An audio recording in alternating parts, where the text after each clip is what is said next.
Well, a very good morning to you. We're about to hit the newspapers, the few of those that came in this morning, and reflect those stories, share them with you. And we're joined by Bridget Jokbenuku, who is a former presidential candidate for the PPP.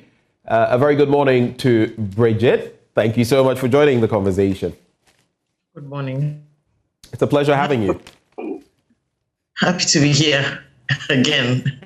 Great. So even before we get into the papers, I'd just like to run this by you very quickly. We know that in this year alone, there have been a number of price increments when it comes to our fuel products. Now we're looking at another hike, about 11 point something percent when it comes to diesel and about 13% when it comes to petrol. You put that side by side with the inflationary rate, which has shot up again.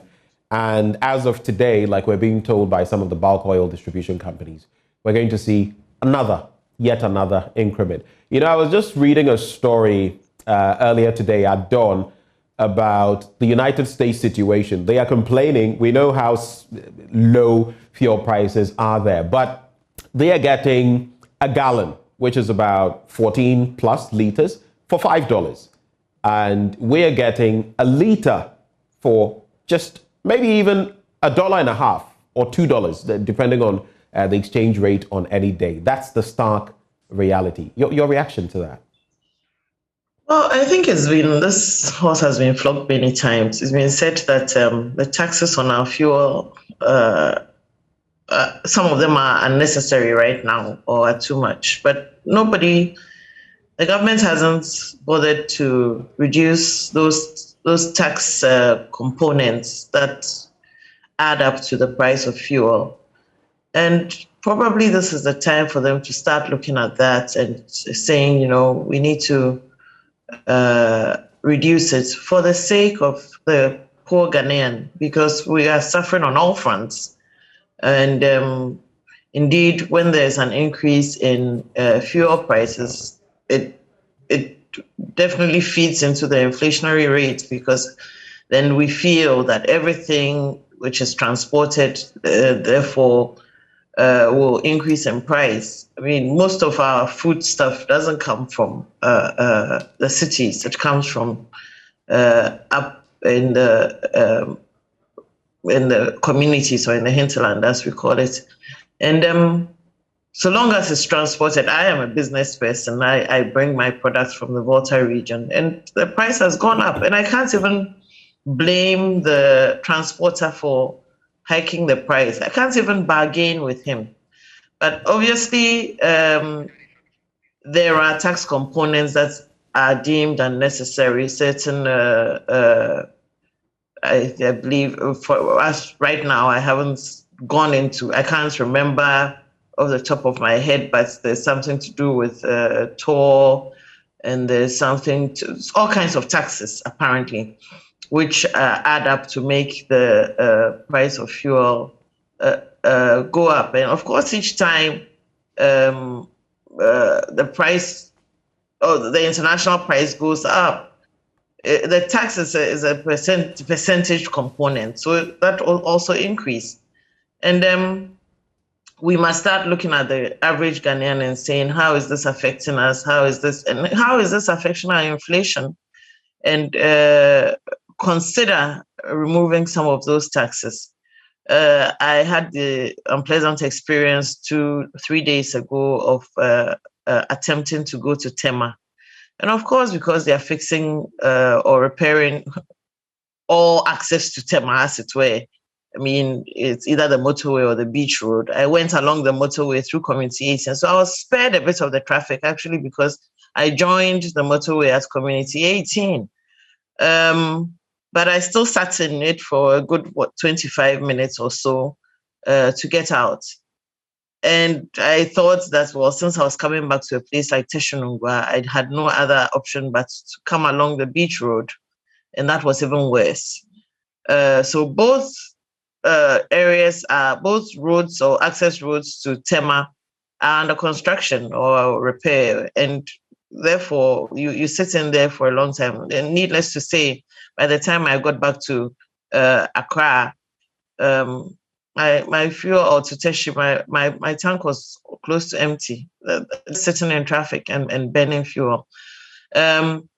So that would, if I'm selling something, certainly I'll be passing on the price to the consumer, and that would definitely affect the inflationary rates, and that's what everybody is doing. Do tell me, Bridget, so, yes, the last time we interacted, you spoke about, yes, your business and the fact that the way things are going, you are trying not to increase your prices, just to, break even, just about. But with the way things are going, between the last time we spoke and now, have you been compelled to make any changes as far as the prices of your goods are concerned? It's interesting you bring that up, because last night, I think one of the last things I did at my desk here before I went to bed was to look at my prices again. And I still have a little bit of leeway before I mean, with this current price increase, I wonder what my transporter is going to say. I might have to start looking at it. But for now, we are all suffering. And sometimes you just want to let the products move. So you hold on a bit and see whether, but when it becomes that you are actually running at a loss, then you've got to look at the prices, yes. But my margins have thinned out considerably, yes. Well, Bridget, we also have Bernice in the studio. I was just interacting with her concerning, the fuel price hikes and how this is impacting her business. I guess the reality is biting all of us, and on the back of what we expect to happen today, more increments. I was just mentioning, and let me just make that correction. I had to quickly check. I said 14 liters to the gallon. It's actually just about 4. It's 3.7 liters to the gallon. But in the States, it's 4.5. Well, it depends on which metric system or which entity. If it's American, it's about 3.7 something, almost 4. 3.78, yes. 3.78. Right. Yeah. Well, I sell my oil in American gallons, so I know it's 3.7. Right. I don't know what your take is on that, Bernice. On the increase in fuel. Yeah. Well, it just it's not far from what we've been told by the experts to brace ourselves. You remember when we had this conversation with Duncan Amoa? I asked, should we prepare for the worst before it gets better? And his answer was yes. Yeah. And even with food prices, we've also been told same. So, not a prophecy, but a prediction that is coming to pass. So maybe we just have to brace ourselves. I've seen people do the 010. Is it the meal plan? The meal plan, 010, that we skip breakfast, have lunch, and then skip supper. And a lot of people are doing 001. And it's just how people are getting by. But during our interactive segment, the calls keep coming in and people are getting frustrated by the day. We hope that some intervention will come. But what intervention? Because, Mr. President, do you remember Workers' Day, May Day? Yeah. It was brought up by, I think, the TUC boss. And he said, look, if we do this, we're going to lose, is it 400 million or 4 billion? 4 billion. I forget. 4 billion cedis. I know there was a 4 in there. And we simply can't do that. Some economists have said, well, maybe government, after all, can't do that in our economic state. Others have said, we can do something about the situation. So it's a real balance. But the other side of the conversation is, once the fares go up by this margin, at every 10%, then the transport unions will also start looking at convention and saying, we must increase our fares. And that's exactly what Imoro Abbas was saying in recent times. That just complicates matter for the person boarding public transport every day. And today for our Living Standard series, we focused on the price of cocoa and wache. And the vendors are saying, look, the very basics. Yeah, the very basics. They say we've been trying to cushion our customers, but we can't any longer, because every time we go, the ingredients keep, the prices of the ingredients keep rising. And so, like I said, maybe we just have to brace ourselves and as families look at how, I was suggesting to someone, how about, coming together as families to buy in bulk because it's cheaper than you can share. So I think that people can begin to look at some of these options. No, not that people can. People are. They are doing them. I mean, we're all cutting, not cutting corners, but cutting costs. Yeah. Let's hear you, ma'am. I was actually saying to someone a couple of days ago that I have kind of stopped buying in bulk. Okay. Because that is working out for me a lot more expensive. I'll buy when I need. Okay. So I'm not going to, for now, I'm going to stop doing the go and stock up in bulk and rather buy this okra is finished. Okay, let's buy a little bit and what we need to use now. I was asked yesterday by someone on someone put a post on Facebook to say, what are we to do with this whole situation? And I said, it's like COVID times. Stay in your home and grow what you eat. It's as simple as that. It's becoming quite difficult to move around and to eat. And if you're talking about cocoa and wache, I've had experience with wache where and I don't the wache I buy, they also already say is quite expensive because it turns out a lot of people used to sell at 2 cedis, 3 cedis. They used to sell theirs at 5 cedis for just the wache alone. And the other day when I went and I said 5 cedis, she said, we don't do 5 cedis anymore. It's 7. So everything will go up, including your usual street food, and you must be measured. Bulk purchase, if you can afford it, yes, but you'll get very little for the bulk. You might as well buy from day to day. Prices increase by day because some have said, I'd rather buy in bulk, refrigerated, than go every time, and then it keeps increasing. And then in the long run, but like you're saying, it also depends on what works for you, really, because for some people, they cannot even afford the bulk to start with. But so they go the point also is it depends on what you use frequently. If in your home, you like it's my home and you consume a lot of rice, it makes sense to buy in bulk. But in other things that you may not use so frequently, if it's gari for you, you do that. Because look, the price of gari, I think Bridget also produces, I'm not sure, you could confirm. You go and buy gari today at this price. Next day, this has been added, beans, rice. I mean, so depending on what you consume a lot, you might want to store some of that. Yeah, I think that the bottom line is we just have to adjust. We just have to make some changes to our daily lifestyle to help us go through this trying But I told you recently that I'm doing the 010.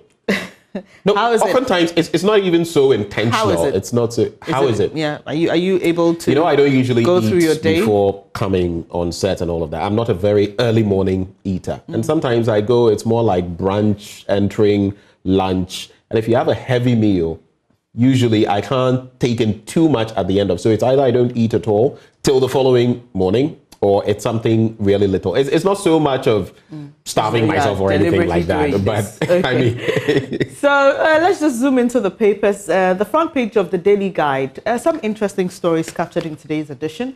Front page: Bawumia unveils Ghana Pay. 2-wee policemen interdicted, 2 promoted. The story on page 6. And publish Adwoa Safo summons. That is on page 3. And that's coming from the chairman of the Privileges Committee of Parliament, Joseph Osei-Wusu. He's directed a publication of summons to the Member of Parliament for Domik Kwabenya, Sarah Adwoa Safo, in all relevant media. But we heard this a couple of days ago. I'm just wondering why it still hasn't been done.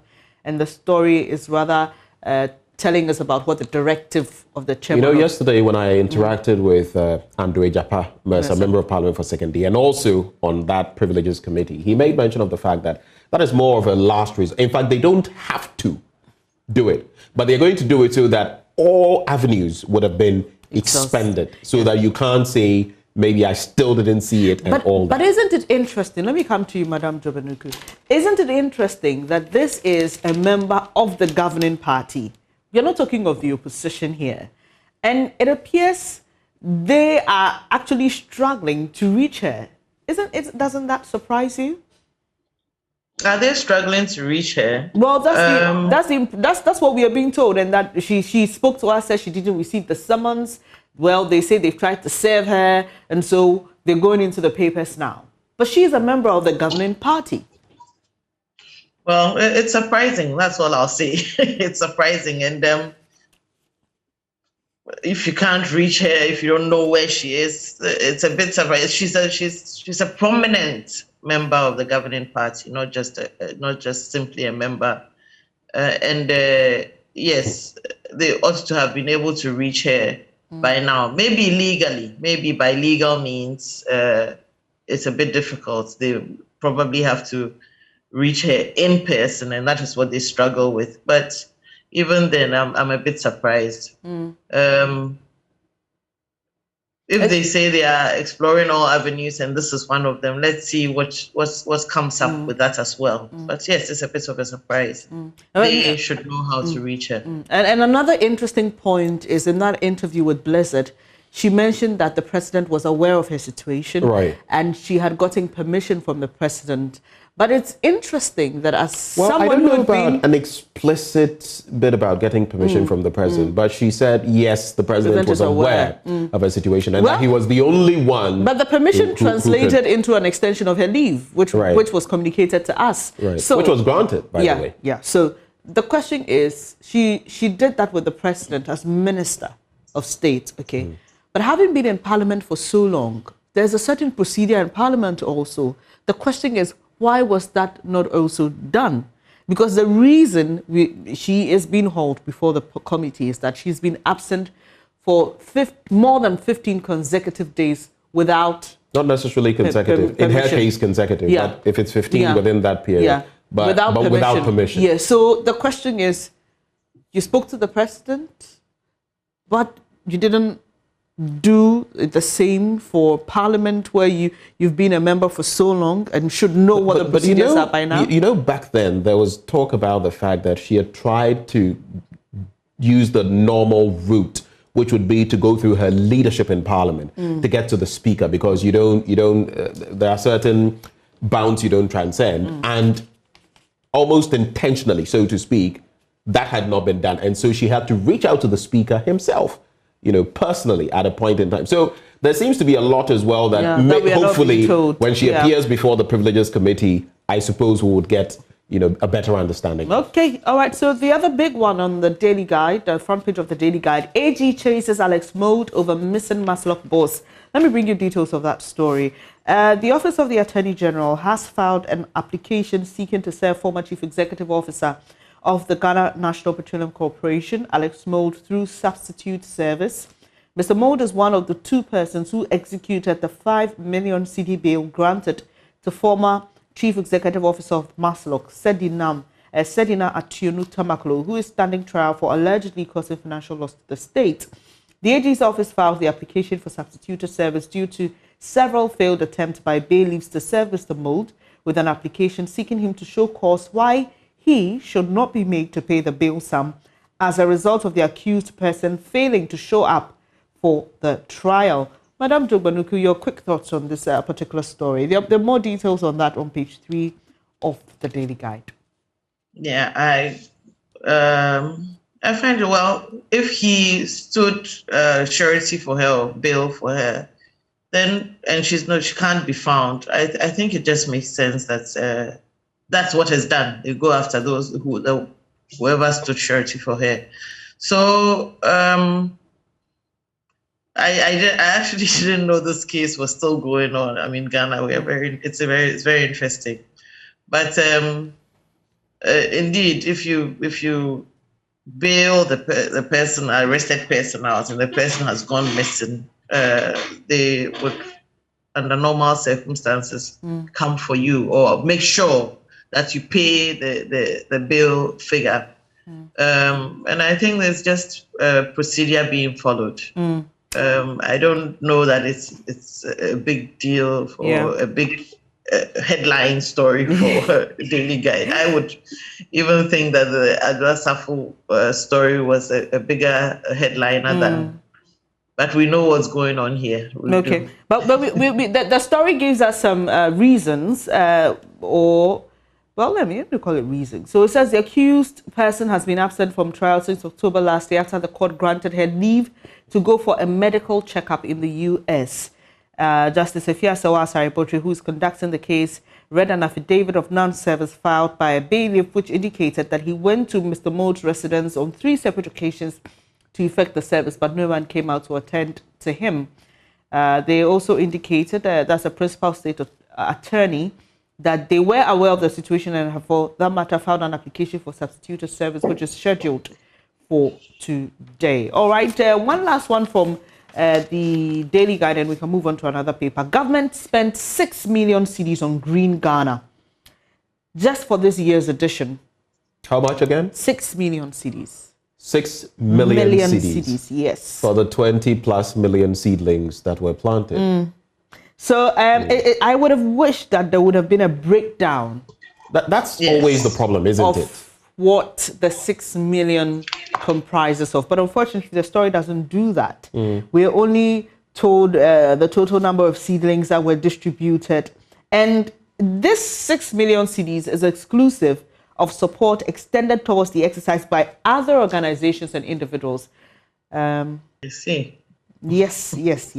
So we are told that some of the trees were sent into some portions of the forest reserves in the country. And I mean, obviously... Does that include Achimota? I knew that was coming up. So, well, let's see. The ministry also says it's put in place a monitoring and assessment team under the chairmanship of Francis Menu Adabo, who is the chairman of the Parliamentary Select Committee, to undertake comprehensive field assessment of trees planted this year. And they are supposed, well, the public has been urged to make a conscious effort and nurturing the trees by watering them, protecting them from destruction, and preventing fires and weeding under them until they grow to maturity. Madam Jogbenuku, 6 million Ghana cedis on this year. That is excessive. It's excessive. I know that there was a lot of publicity around it, which was good, but still 6 million cedis is I mean, we are cutting down or willing away part of our forest area just so we can spend and then we go back and spend 6 million to plant more trees. It's not even making sense. There are so many, I mean, trees are important. I proudly say that I planted some trees last year on the Green Ghana Day, which some are flourishing, not all of them. I went back for some more this year. And I believe in the Green Ghana concept and greenery everywhere. I want trees all around my house and wherever I go. But to spend 6 million cedis when we are struggling, they say we are broke. I mean, can we just put the brakes on and be a bit considerate of ourselves? It's almost as if, you know what, everybody is just trying to get their little bit or pound of flesh out of every little contract or every little opportunity that they can get. We are bleeding, the country is bleeding, and yet people are just so selfish and so self-seeking that we will, you know, make us bleed some more without a care. And this is what is happening. 6 million cedis. It's unfathomable to think about it, that this is being spent on greening Ghana. Look, if you give school children, and I heard indeed that they were going to involve school kids, but if you gave school kids the opportunity to plant trees and said it's a competition, or even made it amongst the district's assemblies and said it's a competition, you'll be surprised the number of trees that would grow and flourish. But what are we doing? We are making a big publicity thing out of it and spending money that does not, we don't have and cannot be accounted for at the end of the day. It's excessive. Let's get into the Ghanaian Times newspaper, shall we? Some interesting stories there.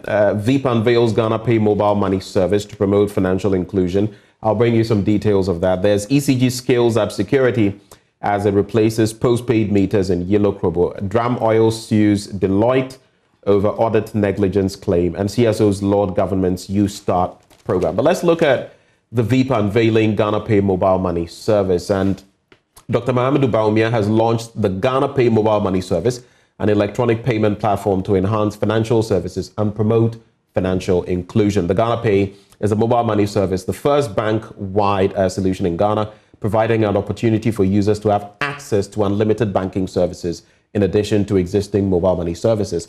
A good thing, most definitely. But speaking of the V, the Ghana card being used as a travel document has also been coming to the fore. You would have seen the stories on our platform yesterday. It appears there's a bit of a contradiction because judging from what he told us in the past and what Foreign Affairs Minister Shirley Ayoko Botchwey is saying now, it appears, and here's why I'm bringing it up.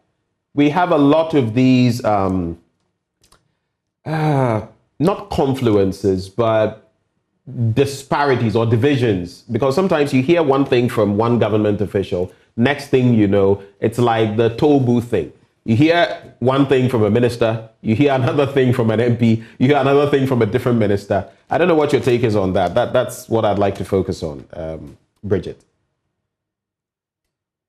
I found it difficult to understand how the Ghana card would be used as a travel document to certain places. I mean, what does it mean? Does it mean that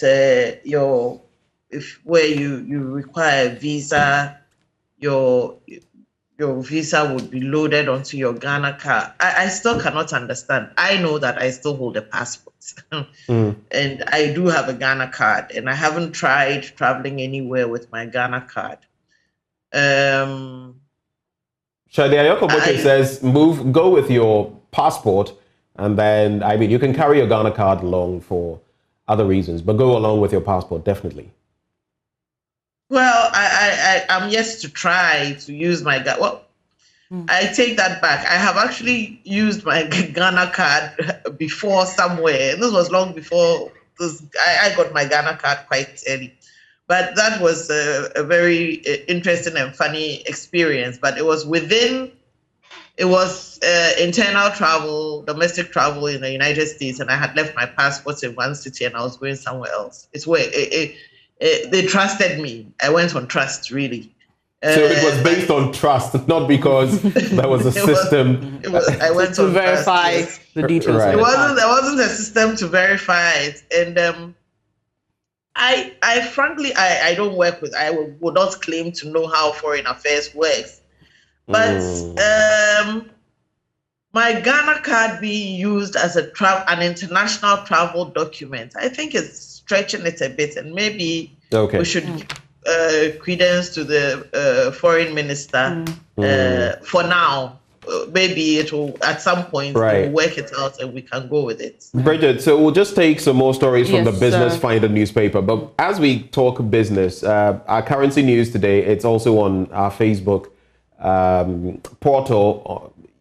The Ghana cedi, when it comes to the dollar, is trading at 8 cedis, 4 pesos. It's gone past 7.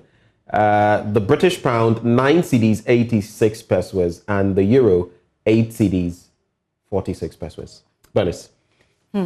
Front page of the Business Finder, and that'll be your last paper. Banks deepening electronic payment as Dr. Bawumia launches Ghana Pay as a mobile money service for banks. CSO's Lord government to use that program. And this one, 56% of youth say Ghana is moving in the right direction. 50 how many? 6%. That's according to a survey. Can we take a quick look at that? Exactly, we should. Who is conducting the survey Most and all important, of that? Yes. So the story says some 56% of young people in Ghana believe the country is moving in the right direction. And it was conducted in many other African countries. Now, some 4,500 young people aged 18 to 24 were interviewed in the survey commissioned by the Johannesburg-based Ichkowitz Family Foundation, a leading African foundation encouraging active citizenship across the continent. In the report of survey conducted in 5 African countries, Ghana came second to Rwanda, where 60% of the young people believe their country is moving in the right direction. 4,000 of them were sampled. Yes, it says 4,500 young people aged 18 to 24 were interviewed. Now, I don't know if this 4,000 is across different countries or just exclusive to Ghana, but your quick thoughts as we wrap up here. on the news review, Madam Jogbenuku, 56%, the survey says, of young people believe really? Ghana is moving in the right direction. What was the sample figure? 4,500. What's the population of youth in Ghana? We know that about 60% of our population is youth.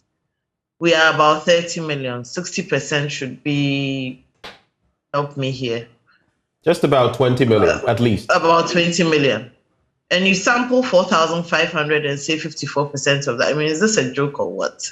They shouldn't even make news. But this is, you know, when these surveys are conducted, they will always have a sample size. Someone could say they could have had a bigger sample size, but there will always be a sample size. Here, they've used 4,500. But the question is it reflective of the larger... No, that is a discussion. Yes. Yeah. I cannot, in all honesty, take this too seriously from what I see. Exactly. That's exactly what I'm saying. But I am trying to say that when you're looking at gathering empirical evidence, you will use a sample size. They've decided to use 4,500.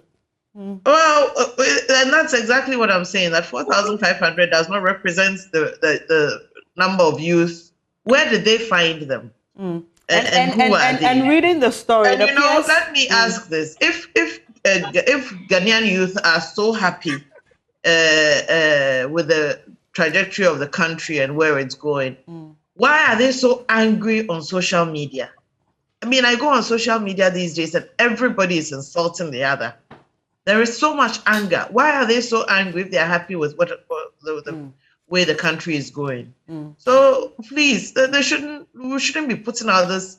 It's purely propaganda. It's PR, and sadly they come and put the sample size there, so we know that it's a joke. It's not. It shouldn't be taken seriously at all. Yes, the 4,500 is not even exclusive to Ghana. Because the story says overall, only 32% of the 4,500 young people interviewed were optimistic about Africa's prospects, and represented in an 11% drop since the last survey of its kind published in early 2020. And here's another interesting thing. Only Ghanaian youth believe Africa is moving in the right direction. Let me end here. What a survey. What a survey. But thank you so much for joining us. I think that space on that newspaper had to be filled with something, and they put it there. That's what I'll say. Bridget Jogbenuku, former flag bearer of the PPP. Thank you so much for joining the conversation. We wish you the very best of the day. Up next, we have sports. Do stay.